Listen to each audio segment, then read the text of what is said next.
You're listening to Skeptoid. I'm Brian Dunning from Skeptoid.com. What made the Shroud of Turin immortal? Most everyone has heard of the Shroud of Turin, the famous piece of fabric that lay on the face and body of Jesus in the tomb, and that 2,000 years later is said to still bear his imprinted image. And if you've heard of it, you've almost certainly also heard that simple radiocarbon dating has proven it cannot possibly be real. It's from the 13th century at the very earliest. So you might wonder why it would even warrant a Skeptoid episode.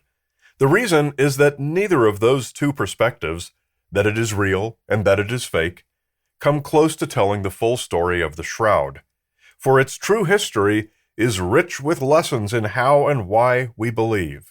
And it is within those deeper parts of the story that we learn why it remains such a profoundly entrenched part of the human experience. The shroud itself is an actual, physical, extant piece of linen, 4.5 meters long and just over 1 meter wide, stored at the Chapel of the Holy Shroud in Turin, Italy. It is traditionally believed by many Christian denominations to be the actual cloth, which, according to the Bible, was used by Joseph of Arimathea to wrap the body of Jesus of Nazareth after his death by crucifixion, with the permission of Pontius Pilate, in accordance with Jewish law that forbids dead bodies from being left exposed overnight.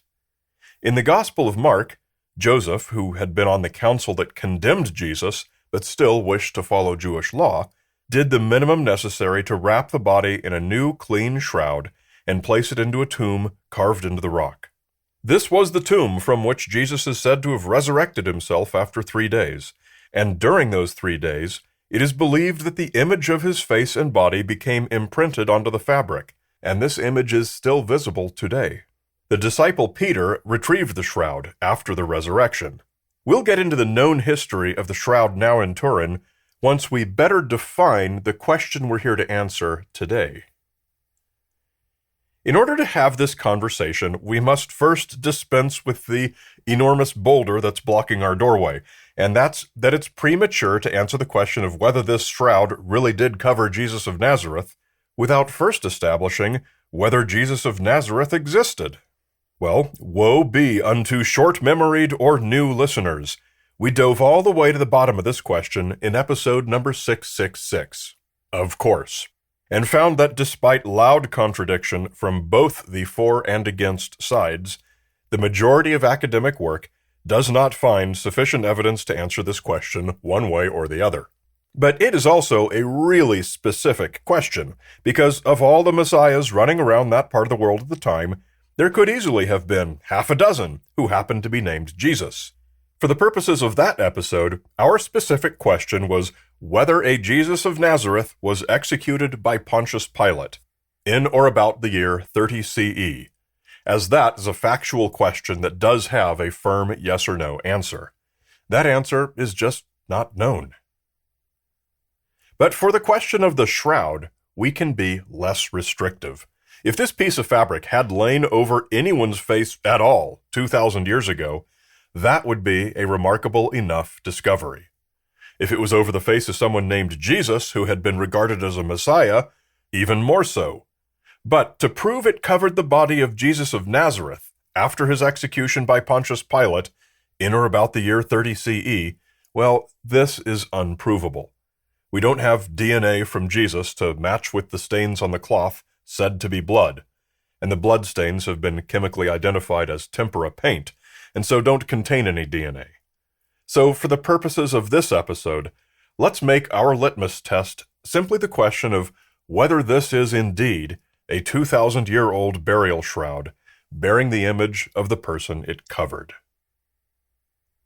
Its first recorded appearance in history was not a promising one. In 1353, 6 clergymen quite suddenly appeared in Liège, France, where they built a small wooden chapel and began charging admission to see what they advertised as the Shroud of Christ. Local clergy condemned it from the beginning. For one thing, never before in the history of Christendom had there been any mention of an imprint visible on the burial shroud recovered by Peter. For another thing, an unnamed artist had freely confessed to having been commissioned to paint the image. Nevertheless, this little enterprise was successfully carried on for decades, and some researchers maintain it is the very same shroud that lies in Turin today. So now let's look at the scientific testing that's been done on the shroud. To start with, the Catholic Church has long been, understandably, reluctant to allow independent analysis of its relics, as so many have been easily proven to be fake under the scrutiny of modern science. And when they do permit research, it's almost always done by a special commission of Catholic scholars appointed by the Church itself. And such was the case with the Shroud of Turin as well, with the most famous iteration being a group called STURP, the Shroud of Turin Research Project, which during the 1970s and 1980s consisted of dozens of scientists from all around the world, many of whom held important appointments at such labs as Los Alamos and the U.S. military. Nearly all were staunch Catholics, and many had been defenders of the shroud's authenticity for decades. STURP included no experts in relevant fields like ancient fabrics, and, predictably, their research was inconclusive. Finally, after years of negotiation, the Vatican permitted radiocarbon testing to be done, despite objections from the STURP scientists. Debate over the protocols dragged on for years, with the laboratories demanding scientific autonomy and the Church and STURP demanding more control. Finally, a protocol was agreed, and, to make a long story short, carbon-14 dating at 3 labs in Oxford, Zurich, and Arizona in August 1988 all independently proved that the shroud could not possibly be any older than the 13th century.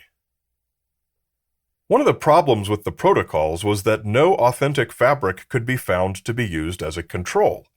The Shroud of Turin fabric is a herringbone weave, which was unknown in that part of the world until many centuries later, though fragments of herringbone fabric have been found in much older archaeological sites, such as the peat bogs of Ireland. This non-existence of comparable fabrics was a strike against authenticity even before the testing began. Church scholars have objected to the radiocarbon results ever since, raising essentially the same arguments against the reliability of radiometric dating made by young Earth creationists, who attempt to prove the Earth is only 6,000 years old. None of these objections has ever withstood any scrutiny. Let us now turn to the earliest recorded account of the shroud. It comes from a French crusader knight named Robert de Clary in Constantinople during the Fourth Crusade in 1203. He reported that every Friday a local church displayed the shroud, showing the figure of Jesus. Until this crusade, Constantinople had been the capital of the Byzantine Empire, and upon its fall, one of the former emperor's nephews, Theodora Angelos, wrote a letter to Pope Innocent III protesting the Crusaders' attack. In his letter, he included a mention of this same shroud among all the other treasure the Crusaders had looted from the city. So now, it's important to recall the Knights Templar, and we covered this in pretty good detail in Skeptoid episode number 508 on the true history of the Templars. They were one of many monastic orders created by the Pope to defend and secure the lands seized in the Crusades, and for funding, these orders all relied on donations from wealthy patrons. Attracting these patrons has been aptly compared to rush night among college fraternities, when they all compete to pull out all the stops to show the desirable candidates how much better their fraternity is than all the others.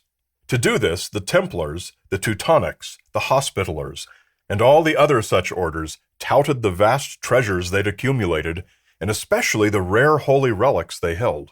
Well, how about something extra special, like the burial shroud of Jesus himself? Only this time it's not just a linen cloth. This one has a full image of the Savior imprinted on the very same fabric that touched his skin. Never mind that never before in Christendom had any mention ever been made of such a thing. Even the original biblical account makes no reference to Peter finding any such image when he collected the fabric. That part of the story, which is what made the Shroud immortal in the eyes of Christians worldwide, and is what undoubtedly inspired the 6 clergymen to paint and charge admission for their own shroud, is the important part. Because the 2 earlier parts, Robert de Clary's report of seeing the shroud in Constantinople, and Theodora Angelos' letter to the Pope, complaining of having it added to the Templars' mythical treasure stash, are both fake. Angelos' letter has been conclusively proven to be a modern forgery, and even if it wasn't, he hadn't been born yet when it was purportedly sent. And though historians don't think Robert de Clary was lying, it's generally agreed that he was mistaken, having heard of a different item, an acknowledged painting called the Image of Edessa, and mistakenly reported it as Christ's burial shroud.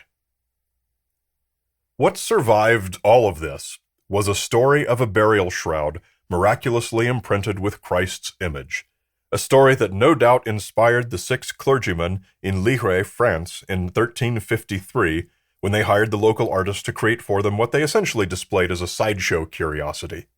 Whether theirs was the same shroud that eventually made it to Turin in 1578 is dubious, but also unimportant.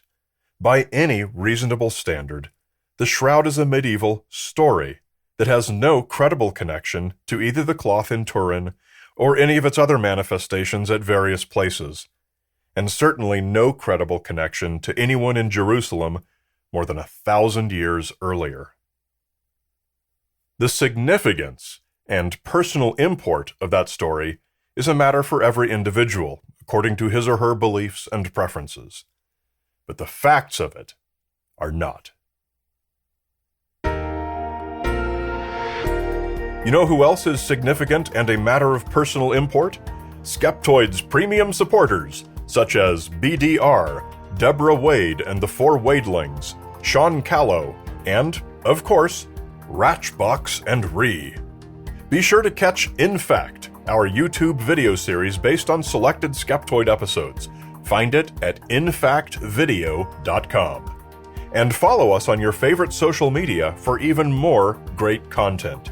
You'll find both Skeptoid and me, Brian Dunning, on Facebook, Twitter, and Instagram. You're listening to Skeptoid, a listener-supported program. I'm Brian Dunning from Skeptoid.com.